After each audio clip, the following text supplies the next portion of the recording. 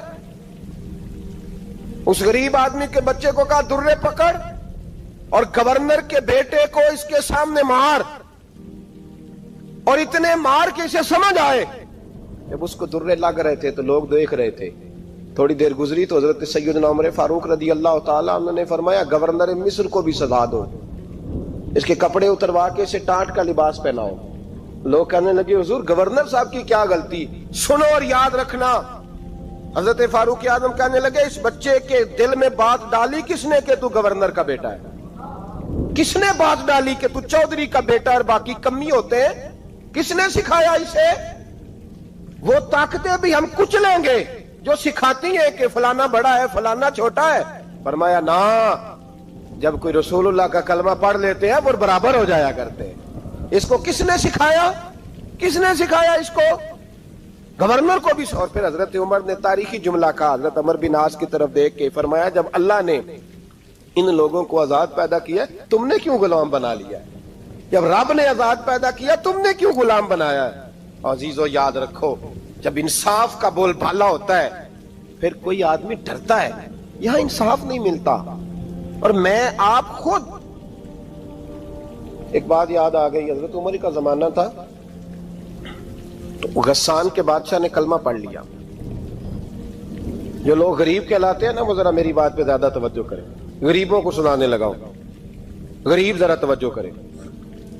غسان کے بادشاہ نے اسلام قبول کر لیا, اور اسلام قبول کرتے ہی وہ آئے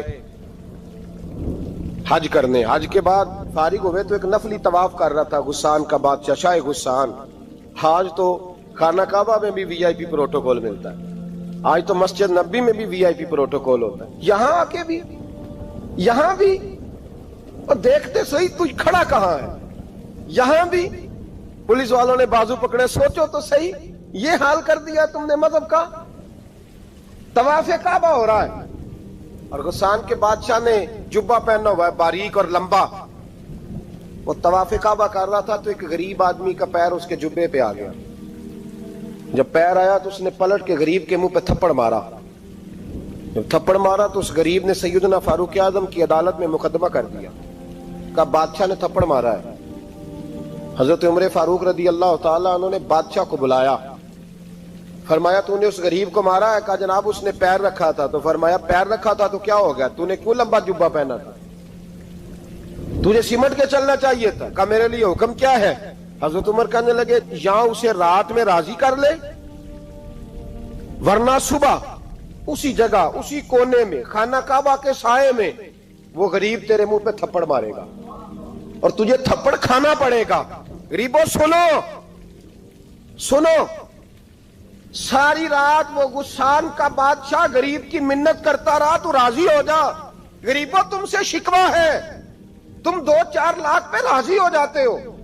غریبوں تم سے شکوہ ہے, تم انصاف ہونے نہیں دیتے. غریبوں تم تھوڑی تھوڑی بات پہ مطمئن ہو جاتے ہو.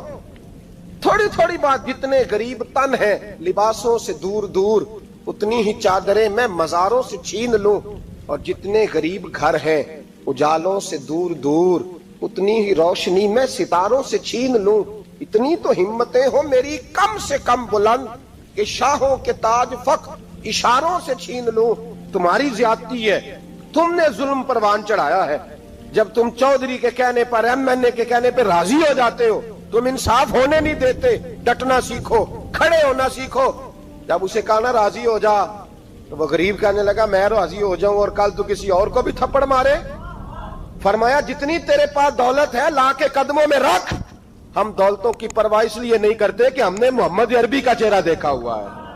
اب میری نگاہوں میں جچتا نہیں کوئی, اس لیے کہ جیسے میرے محبوب ہیں ویسا نہیں. تم اثر لینا چھوڑ دو, تم اثر بڑا لیتے ہو.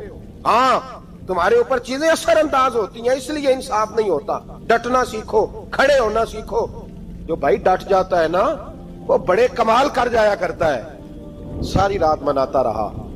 حضرت عمر سے کہنے لگا وہ نہیں مانتا. تو جناب عمر کہنے لگے پھر تیاری کر لیں, ہم بادشاہ نہیں دیکھیں گے, دولت نہیں دیکھیں گے, ہم رسول اللہ کا دین دیکھیں گے, ہم نبی پاک کا نظام دیکھیں گے. وہ بادشاہ رات کو دوڑ گیا, بھاگ گیا, جا کے عیسائی ہو گیا. لوگوں نے کہا اتنا قیمتی آدمی عمر نے ضائع کر دیا. فرمایا چپ کرو, میں نے کوئی چیز ضائع نہیں کی, میں نے تو اپنے رسول کا دین بچا لیا ہے, کوئی شے ضائع نہیں ہوئی. عدل جب تک, میں پھر کہوں گا, اس عدل کے نقصان میں ہر آدمی برابر کا شریک ہے. ہم عدل ہونے نہیں دیتے, ہم عدل قائم نہیں کرتے, ہمارا تقاضا ہی نہیں کہ عدل ہو, ہم اپنے آپ کو عدل کے لیے پیش ہی نہیں کرتے, مزاج ہی نہیں. حضرت علی المرتضیٰ ایک جری انسان تھے, اور وہ علی تھے جن پر انسانیت رشک کرتی, اور مولا علی وہ ہستی تھے کہ میرے مصطفیٰ کریم صلی اللہ تعالی علیہ وسلم نے فرمایا اس کے دیدار کو تو فرشتے بھی آیا کرتے نا, بڑا آدمی. اور پھر امیر المومنین خلیفۃ المسلمین حضرت علی, خود مولا علی نے حضرت قاضی شریح کو قاضی بنایا, چیف جسٹس بنایا, اپنے ہاتھوں سے تعیناتی کی. حضرت مولا علی رضی اللہ تعالیٰ عنہ کی زرہ گم ہو گئی, کافی دیر گزر گئی تو ایک یہودی کے پاس وہ زرہ آپ کو نظر آئی. حضرت علی نے ڈائریکٹ اس سے چھین نہیں لی, حالانکہ امیر المومنین تھے.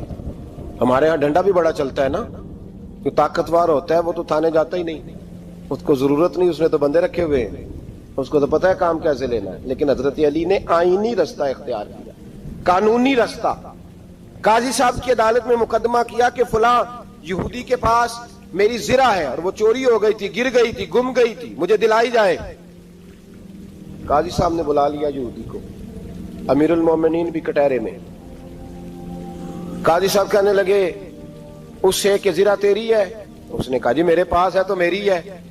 قاضی صاحب کہنے لگے حضرت علی سے گواہ آپ کو دینے پڑیں گے کیونکہ مقدمہ آپ نے کیا ہے, اگرچہ وہ امیر المومنین ہے. توجہ ہے بھائیوں کی, سمجھ آ رہی ہے باتوں کی؟ گواہ امیر المومنین آپ نے دینے ہیں کیونکہ مقدمہ آپ نے دائر کیا. تو حضرت علی کہنے لگے میرا بیٹا حسن گواہی دے گا کہ میری ہے, اور میرا غلام کمبر گواہی دے گا. قاضی صاحب کہنے لگے حضور ان کی گواہی درست تو ہے پر میں نہیں تسلیم کرتا, اس لیے کہ بیٹے تو باپ کے حق میں بولا ہی کرتے ہیں, نوکر تو آقاؤں کے حق میں بولتے ہی ہیں, جائیں کوئی غیر جانبدار بندہ لے کے آئیں جو گواہی دے.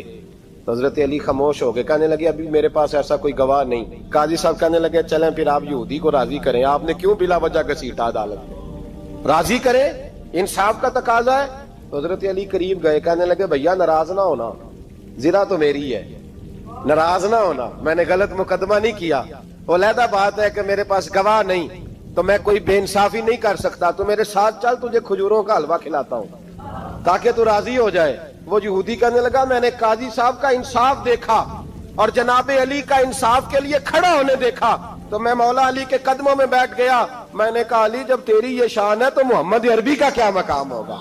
میں نے کلمہ پڑھنا شروع کر دیا. دیکھیں نا تقاضا پورا کیا ہے حضرت علی نے. تو وہ کہنے لگا علی تیرے انصاف کے رنگ نے نا, جملہ یاد رکھنا, کہنے لگا یہودی علی تیرے انصاف کے اس رنگ نے میرے دل سے کفر کی میل دور کر دی, تیرے عدل نے میرا کفر توڑ دیا, کفر. لیکن شرط دیکھیں نا, غریب آدمی ابو ایوب انصاری, ماڑے بندے, اب تو پیر اور مولوی بھی گنجائش نہیں نہ دیتا کسی کو بولنے کی, تو سیاست دان تو اللہ کی پناہ, وہ تو پتہ نہیں کس طرح سوتے ہیں رات کو, اللہ ہی جانتا ہے, پتہ نہیں کس طرح اپنے آپ کو مطمئن کر کے وہ زندگیاں گزار رہے ہیں, خدا ہی بہتر جانتا ہے. حضرت عمر فاروق جیسا دلیر اور جرری آدمی جمعہ پڑھانے مسجد میں داخل ہوئے تو جناب ابو ایوب انصاری دروازے پہ کھڑے ہو گئے, کہنے لگے عمر تیرے نوکر نہیں, ٹائم پہ آیا کر, بڑی دیر سے کھڑے ہیں. کیوں دیر سے آیا؟ بڑے جلالی تھے نا حضرت عمر, لیکن وہ جلالی اس وقت تھے جب کوئی ظلم کرتا تھا, اور ذات کے لیے جلالی نہیں تھے. کب وقت پہ آیا کر, کو ملازم نہیں تیرے. تو سیدنا فاروق اعظم منبر پہ چڑھے اور فرمانے لگے اللہ ابو ایوب انصاری کا بھلا کرے, جب تک اس طرح کے لوگ موجود ہیں کوئی بادشاہ بگڑے گا نہیں, اللہ اس کا بھلا کرے, اس نے میری توجہ صحیح. اور پھر عمر رو پڑے, رو کے فرمانے لگے مسلمانوں معاف کر دو, غلطی کوئی نہیں, میرے پاس کرتا ایک ہی ہے, اور عبداللہ کی ماں نے وہ دھو کے خشک ہونے کو ڈال دیا تھا, غریب ہوں, کرتا دوسرا کوئی نہیں, تو وہ ذرا نا خشک ہونے میں آ کے دیکھ لو ابھی بھی گیلا ہے, مجھے معاف کر دو, میری غلطی نہیں ہے. صحابہ درد کے ساتھ رونے لگے اور کہنے لگے اللہ اس طرح کے حکمران ہمیشہ عطا کرتا رہے.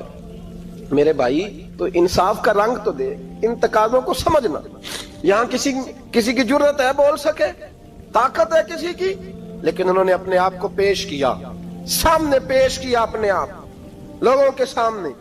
2 مال غنیمت کی چادریں بانٹ رہی ہیں، سب کو ایک ایک ملی ہے. فاروق اعظم جمعہ پڑھانے آئے تو اسی چادر کا کرتا، اسی کی تامت. لوگ کھڑے ہو گئے، عمر بتا تو نے 2 کیوں لی؟ یہ انصاف ہے؟ یہ عدل ہے؟ کیوں لی 2؟ حضرت عمر کہنے لگے میرا بیٹا جواب دے گا. عبداللہ بن عمر بولے، کہنے لگے ابا جی کے کپڑے بڑے پرانے ہو گئے تھے، میں نے اپنے حصے کی بھی اپنے ابا جی کو دے دی ہے. دیکھیں نا، یہ انصاف میرے نبی پاک نے کیا ہے، صحابہ نے سیکھا ہے. میں اور آپ تیار نہیں، ہم تیار نہیں انصاف کے لیے، ہمارا مزاج نہیں انصاف کا. ہمیں خود بہت سارا آگے پیش ہو کے رنگ دکھانا پڑے گا، اس کے لیے ہماری تیاری نہیں.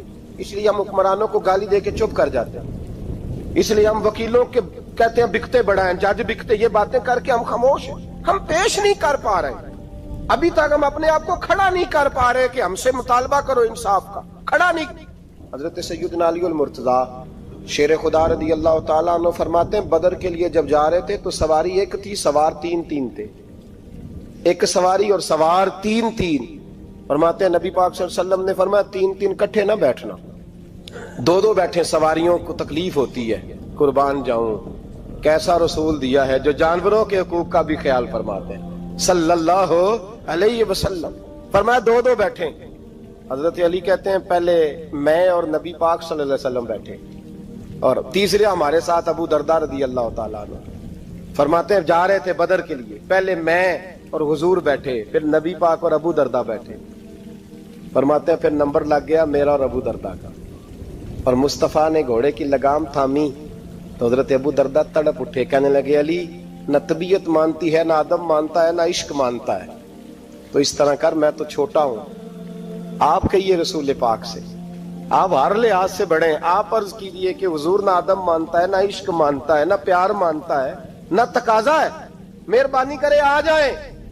حضرت علی ہاتھ باندھ کے عرض کرنے لگے محبوبہ ٹھیک ہے باری آپ کی پیدل چلنے کی ہے، پر مہربانی کریں، ادب پیار اور محبت مجبور کر رہی ہے. تو حضور نے فرمایا علی چپ کر، میں عدل نہیں کروں گا تو لوگ عدل سیکھیں گے کیسے؟ اگر میں عدل نہیں کروں گا تو قوم سیکھے گی کیسے؟ مجھے عدل کرنے دے، انصاف کرنے دے. فرمایا چلنے دے مجھے پیدل، کچھ نہیں ہوتا. تقاضا عدل جب تک پورا نہیں ہوتا، آپ یقین کریں میرے صاحب کہا کرتے تھے میں عدالت کو عدالت نہیں کہتا، کچہری کہتا ہوں، اس لیے کہ عدالت وہ ہوتی ہے جہاں عدل ہوتا ہے. یہاں تو حال یہ ہے، بتائیے وکیل کو نہیں پتا ہوتا کہ جو میرے پاس آیا یہ غلط آدمی ہے، وہ اس کی حمایت کرتا ہے کہ نہیں، اس کے ساتھ چلتا ہے کہ نہیں، جھوٹ کے ساتھ آخر تک لڑتا ہے کہ نہیں لڑتا. جو گواہ بن کے جا رہے ہوتے ہیں انہیں پتا ہوتا ہے کہ نہیں کہ ہم جھوٹے کی گواہی دینے جا رہے ہیں.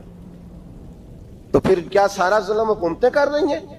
معاشرہ بھی تو اپنی ترتیب بدلے نا، لوگ بھی تو اپنا رنگ بدلے نا، لوگ بھی تو طبیعت بدلے نا.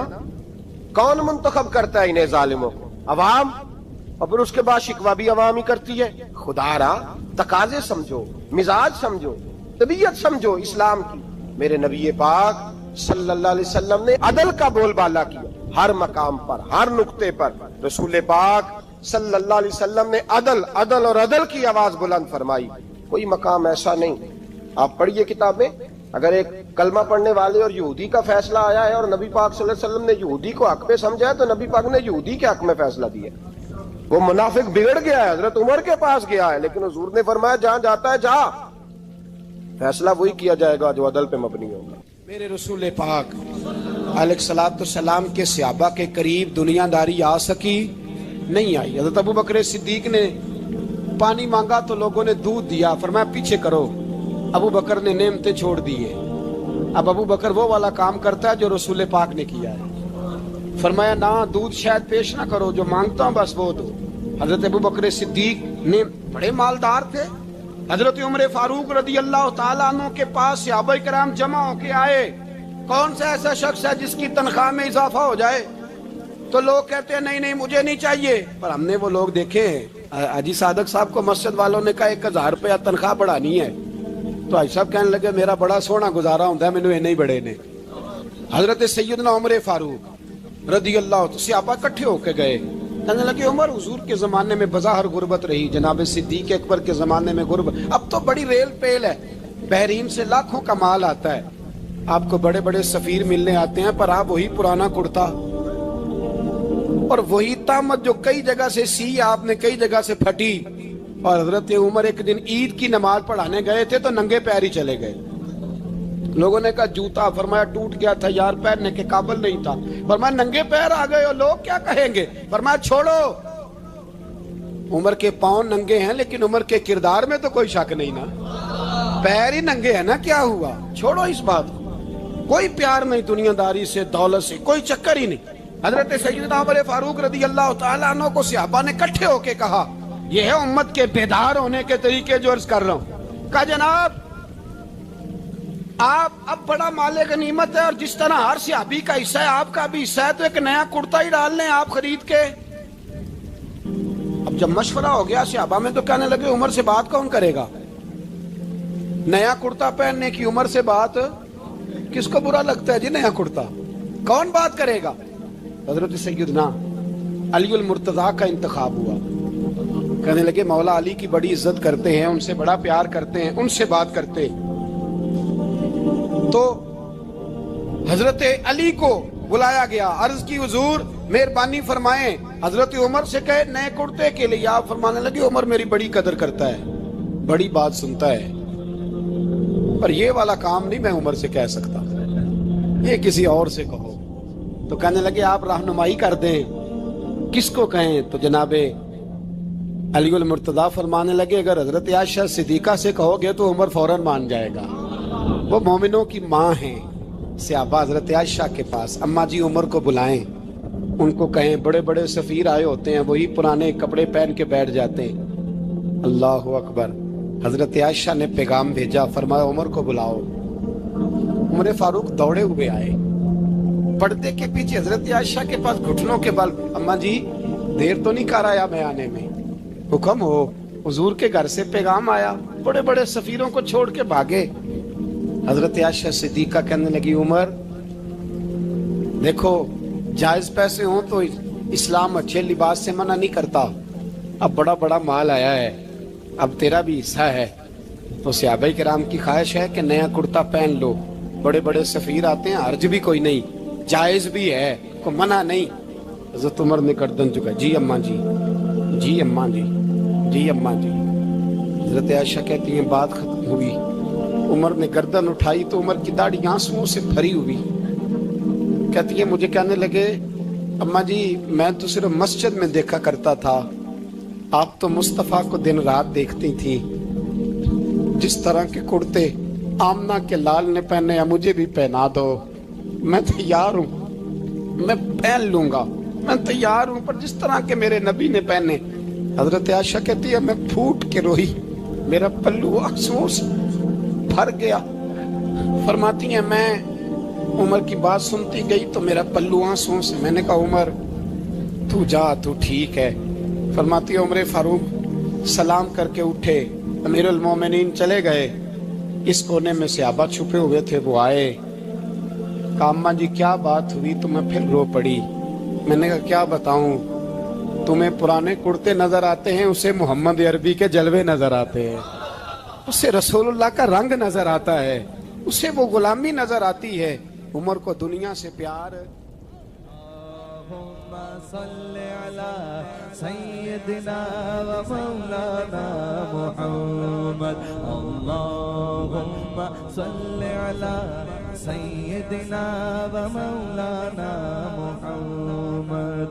اللہ کے شیر ہے در کرار پر درود، اللہ کے شیر ہے در کرار پر درود، اللہ کے شیر ہے در کرار پر درود. حضرت حسن حسین کے کردار پر درود. اللہم صلی علی سیدنا و مولانا محمد وعلی سیدنا علی وسیدتنا فاطمہ وسیدتنا زینب وسیدنا حسن وسیدنا حسین وعلى آلہ وصحبہ وبارک وسلم زینب کی بارگاہ میں زینب کی بارگاہ میں زینب کی بارگاہ میں زینب کی بارگاہ میں سلام نیاز ہے زینب کی بارگاہ میں سلام نیاز ہے جو مرتضیٰ کی لاڈلی زہرا کا ناز ہے اللہم صلی علی سیدنا و مولانا محمد وعلی سیدنا علی و سیدتنا فاطمہ و سیدتنا زینب و سیدنا حسن و سیدنا حسین